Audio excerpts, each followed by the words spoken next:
नमस्ते प्रिय व्यूअर्स। आज की इस वीडियो में हम लोग करंट अफेयर्स के अभी हाल ही के चर्चा में रहे मुद्दे आरक्षण को लेकर के चर्चा करेंगे, जो द हिंदू नामक न्यूज़पेपर में प्रकाशित हुआ है। एडिटोरियल के इस भाग में हम लोग शुरुआत करते हैं कि आरक्षण का ये जो मुद्दा है अभी हाल ही में चर्चा में क्यों आया है।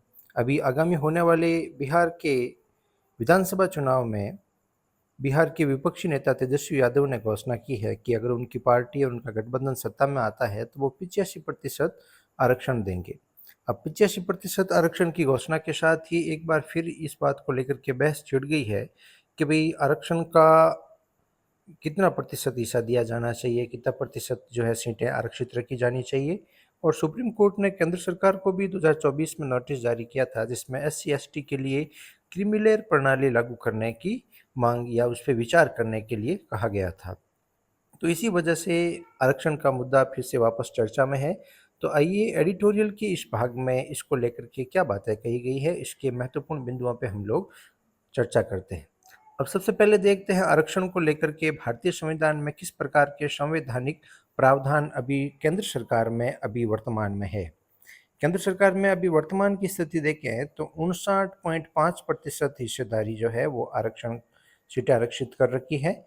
उनमें से ओबीसी वर्ग के लिए 27% और SC वर्ग के लिए 15%, ST वर्ग के लिए 7.5% और आर्थिक रूप से कमजोर वर्ग के लिए 10% सीटें आरक्षित की गई हैं।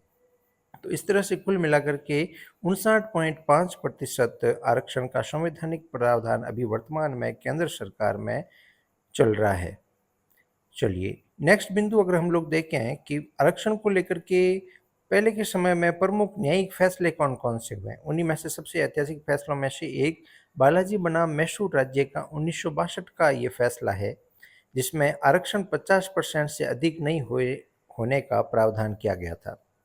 इसी प्रकार से केरल राज्य बनाम NM थॉमस 1975 के फैसले में जो 50% से आरक्षण अधिक नहीं होने का जो निर्णय फैसला दिया गया था, उसमें वास्तविक समानता का साधन और 50% सीमा को उन्होंने बाध्यकारी निर्णय नहीं होने का फैसला पुनः सुनाया गया 1975 में।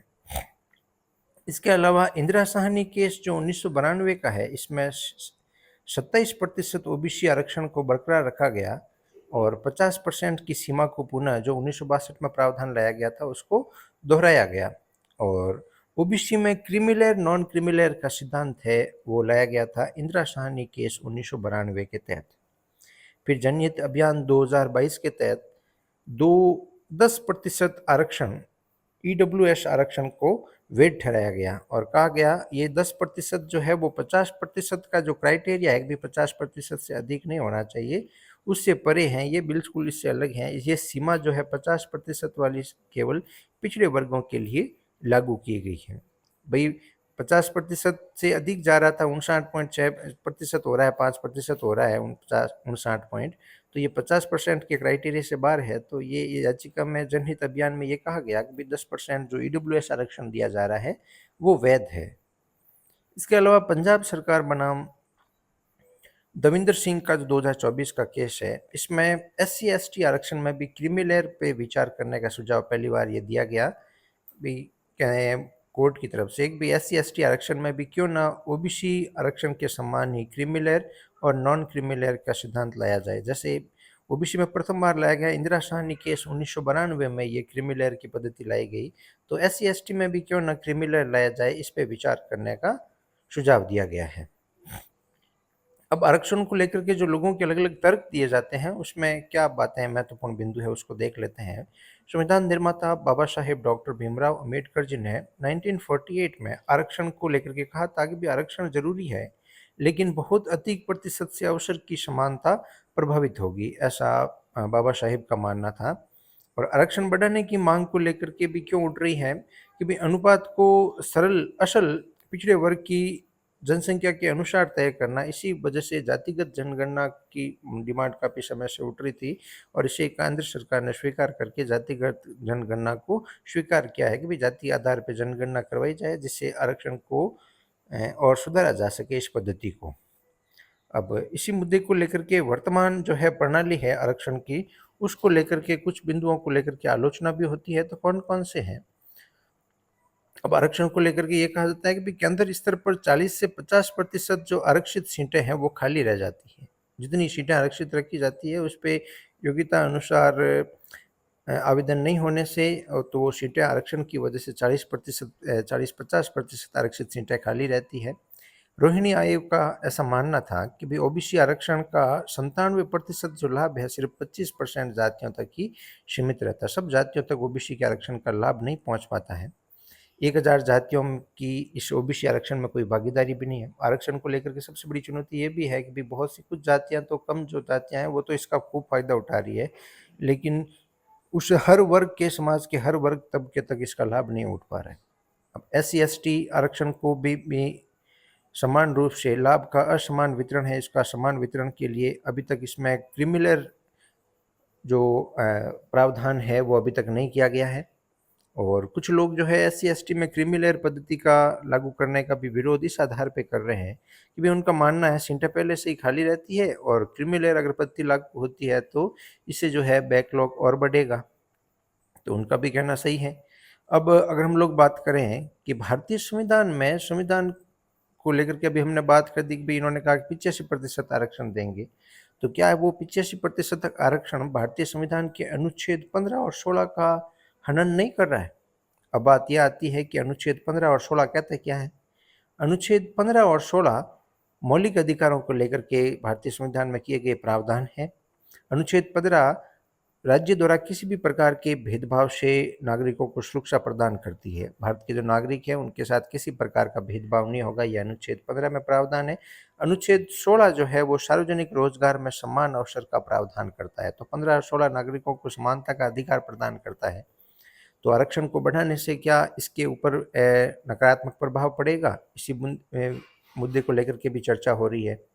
अब आरक्षण सीमा को न्यायपालिका ने 50% तक सीमित कर रखा है। अब पिछड़े वर्गों की जो जनसंख्या है उसके अनुपात को देखते हुए उनको सीमा की जो है आरक्षण की सीमा 50% से अधिक करने की मांग भी निरंतर जो है वो पुरजोर रूप से बढ़ रही है। यानी यहाँ तक 85% आरक्षण की बात की है तो उनकी जनसंख्या भी इसी वजह से लेकर के जनसंख्या जातिगत आधार पर करने का विचार किया है।